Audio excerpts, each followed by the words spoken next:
Hello students, welcome to my channel. I am Rashmi, your maths teacher. तो chapter integration का हम कर रहे हैं एग्जांपल नंबर 8। तो यहाँ पे जो अभी आपको एग्जांपल दिखने को मिलेंगे वो सारे बेसिकली इन सारे फॉर्मूलाज पे बेस्ड है। 1 2 3 4 5 6, जहाँ पे डिनोमिनेटर में आपको क्या मिलेगा, एक क्वाड्रेटिक फॉर्म मिलेगी। तो तीन में रूट नहीं है और इन्हीं तीनों पे फिर से रूट है। तो ये फॉर्मूला हम सिंपल लॉजिक से लर्न कर सकते हैं कि दो में लॉग आएगा, दो में यहाँ पे ये वाली टर्म आएगी, दो में ये वाला लॉग आएगा, फिर एक जगह टेन इनवर्स आएगा, एक जगह साइन इनवर्स आएगा। तो फॉर्मूला कैसे याद करते हैं वो हम बाद में देखेंगे। अब ये वाला क्वेश्चन है तो इसमें इंटीग्रेट करना है आपको 1/x² माइनस 16 को।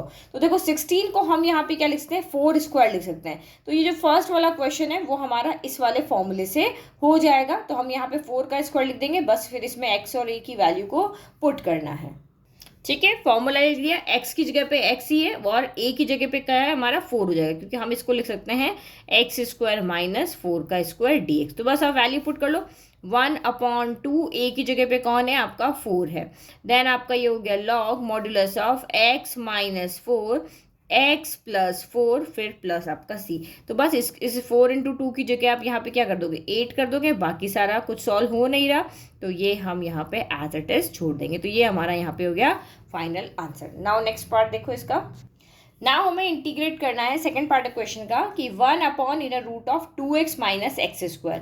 तो आपको जैसे ही यहाँ पे क्वाड्रेटिक फॉर्म दिखती है और वो 6 फॉर्मूलाज आपके यहाँ पे माइंड में है, तो आपको यही ध्यान रखना है कि इसको मुझे उन्हीं 6 फॉर्मूला में से किसी एक फॉर्मूले की फॉर्म में चेंज करना है। तो ये है तो क्वाड्रेटिक इक्वेशन, क्योंकि x की मैक्सिमम डिग्री यहाँ पे 2 है।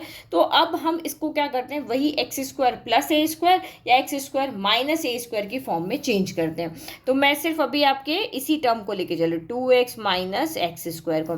तो ये आप मान लो कि ये a² है, ये 2ab है। तो 2 हो गया, a यानी x हो गया, b कितना होगा फिर 1 होगा। तो 1 होगा तो इसीलिए हम यहाँ पे +1 और -1 करेंगे, क्योंकि मुझे यहाँ से 2ab में दिख रहा है कि यहाँ पे ये जैसे हमारा फॉर्मूला नहीं होता, आप यहाँ पे देखो a माइनस बी का होल स्क्वायर या a प्लस बी का होल स्क्वायर लिख लो। a² plus b² plus 2ab होता है। तो a² हमें यहाँ मिल रहा है, नेगेटिव साइन है, बाद में कोई बात नहीं हम सॉल्व कर लेंगे। तो ये a² हमें मिल रहा है, फिर 2 की जगह 2 है, a की जगह कौन है x है, तो b कौन हुआ, जब कोई नंबर ही नहीं तो इसका मतलब 1 ही हुआ ना। तो इसीलिए हमने +1 -1 कर लिया। तो अब हम इसको फॉर्मूले की फॉर्म में चेंज कर लेते हैं। तो मैं +1 को आगे ले लेती हूँ, बाकी को मैं एज इट इज लिख लेती हूँ +2x -1। तो आपको पता है कि जब भी हम ये फॉर्मूला लेते हैं या a प्लस बी का होल स्क्वायर लिखते हैं तो फर्स्ट टर्म कभी भी आपकी नेगेटिव नहीं होती है। ये भी नेगेटिव नहीं होगी, ये भी नेगेटिव नहीं होगी, क्योंकि किसी भी नंबर का स्क्वायर करो आपको हमेशा पॉजिटिव वैल्यू ही मिलेगी। तो हम यहाँ पे इसको पॉजिटिव करने के लिए क्या करते हैं, यहाँ माइनस कॉमन ले लेते हैं। तो ये आपका प्लस का x² हो गया, ये माइनस का 2x हो गया, ये आपका प्लस का 1 हो गया। हमेशा साइन यहीं पे नेगेटिव होगा, इन दोनों का साइन कभी भी नेगेटिव नहीं होगा। तो ये आपका यहाँ से क्या चेंज हो गया, इसका मतलब 1 माइनस, अब आप चेंज करो 1 को 1² लिख सकते हैं। तो a² माइनस 2ab, तो 2ab यानी 2 × x × 1 हो गया, प्लस b²। ठीक है, तो इसका मतलब a माइनस बी का होल स्क्वायर है। तो a कौन है x और b कौन है आपका 1। तो ये 1 माइनस x माइनस 1 का होल स्क्वायर है और 1 को हम 1² लिख सकते हैं। तो यानी कि मैंने इस टर्म को किस में चेंज कर लिया, a² माइनस b² की फॉर्म में चेंज कर लिया। तो इन √a² माइनस x² का फॉर्मूला कौन सा होता है, ये वाला। इन √a² माइनस x² क्या होता है, sine inverse x/a plus c होता है। तो बस अब आप यहाँ पे लिख लो। तो नाउ इंटीग्रेशन ऑफ 1 अपॉन, अब इसकी जगह क्वेश्चन का जो फॉर्म था इसकी जगह हम ये लिख लें, इन √1² माइनस x माइनस 1 का होल स्क्वायर dx। क्या फॉर्मूला था हमारा, साइन इनवर्स x/a।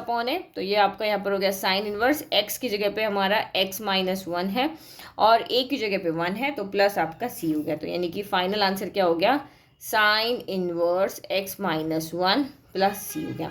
तो अब ये फॉर्मूले के हिसाब से यहाँ पे x होना चाहिए, बट x माइनस 1 है, हम डायरेक्ट कर सकते हैं। नहीं तो x माइनस 1 को आप यहाँ पे t लो, फिर इसको dt में चेंज करके करो तो वो भी कर लोगे तब भी ठीक है। जो आपको बुक में दिया हुआ NCERT में वो भी ठीक है, और आप डायरेक्ट फॉर्मूला लगा करके कर लोगे तो वो भी आपका आंसर यहाँ पे राइट है। तो आई होप आपको क्वेश्चन समझ में आया। अब आप एग्जाम्पल 9 देखेंगे जिसके अंदर इसी तरीके से थोड़े और कॉम्प्लिकेट क्वेश्चन हैं।